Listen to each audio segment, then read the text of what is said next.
Sir मैं last में एक बात और जानना चाहूँगी। आप भी जैन हैं, मैं भी जैन हूँ। मैंने ऐसा सुना है कि जैन धर्म योग को नहीं मानता। क्या जानना चाहते हैं, मैं इस पर जवाब दूं? बिल्कुल। अगर मैं ये कहूँगा कि जैन धर्म योग को नहीं मानता तो ये गलत होगा, और मैं ये कहूँगा कि जैन धर्म योग को मानता है तो भी गलत होगा। इसको हम इस तरीके से समझें कि जैन धर्म में 2 मोक्ष मार्ग बताए गए हैं, व्यवहार मोक्ष मार्ग और निश्चय मोक्ष मार्ग। अगर मैं व्यवहार मोक्ष मार्ग के एंगल से इसको देखूंगा, उसकी अपेक्षा से देखूंगा, तो हाँ, जैन धर्म योग को मानता है। योग का मतलब क्या?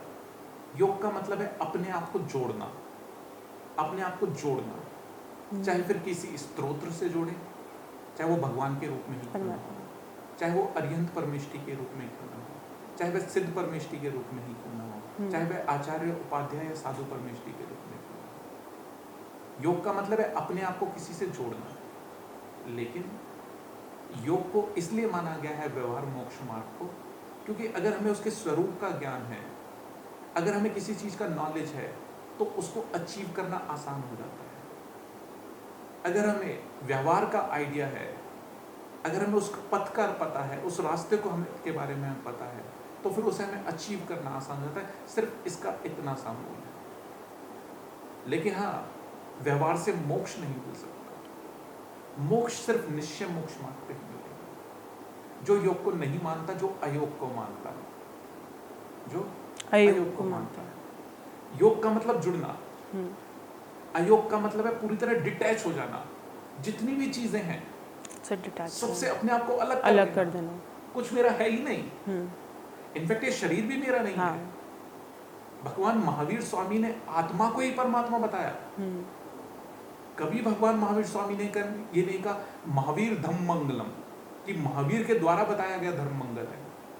उन्होंने सिर्फ ये कह दिया किसी से जुड़ने की जरूरत ही नहीं है, बाहर भगवान है ही नहीं, भीतर सिर्फ आपके अंदर ही भगवान है। तो उसके लिए फिर योग की जरूरत नहीं है। उसके लिए तो फिर अपने आप को जानने की आवश्यकता है। फिर तो डिटैच होना है, शरीर से भी अलग होना है, फिर योग की आवश्यकता नहीं है।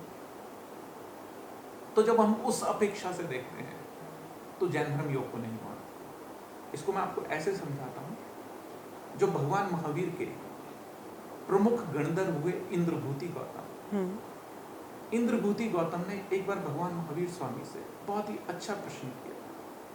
उन्होंने भगवान महावीर स्वामी से पूछा, तीर्थंकर महावीर स्वामी से पूछा कि हे प्रभु, हे स्वामी, हे नाथ, मैं तो दिन रात 24 घंटे आपके ही साथ रहता हूँ, आपकी ही भक्ति करता हूँ, आपके ही ध्यान में लीन रहता हूँ, फिर मुझे मोक्ष क्यों नहीं हो रहा?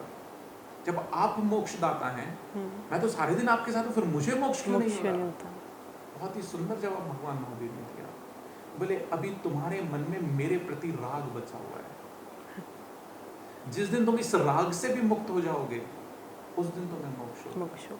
और कार्तिक मास की अमावस्या को सुबह में भगवान महावीर स्वामी को मोक्ष होता है, और सायकालीन बेला में इंद्रभूति गौतम को केवल ज्ञान। अब भगवान से भी कनेक्शन आपके मोक्ष में बाधा है। यहां अयोग आ जाता है।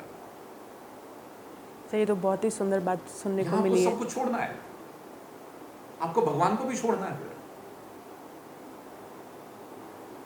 इस वजह से कई लोग कहते हैं कि जैन धर्म योग को नहीं मानता। इसको मैं आपको और एक एग्जांपल से सुनाता हूँ, शायद और अच्छे से आपको क्लियर होगा। क्या आग में धुआं है? क्या आग में धुआं है?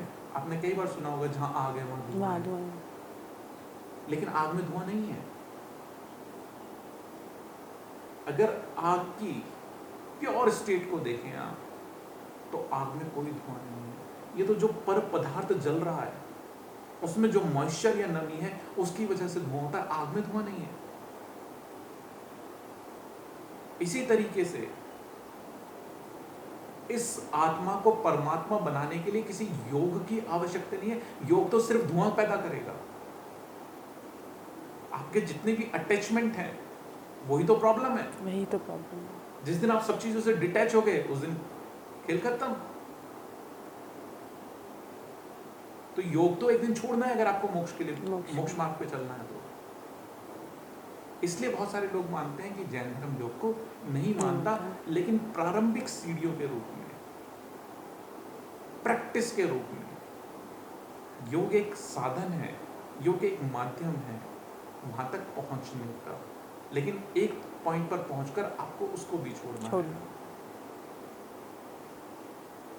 मुझे लगता है कि आपको आपके सवाल का बिल्कुल सर, बहुत ही सुंदर बात आपने बताई सर, बहुत कुछ ये जानने को मिला।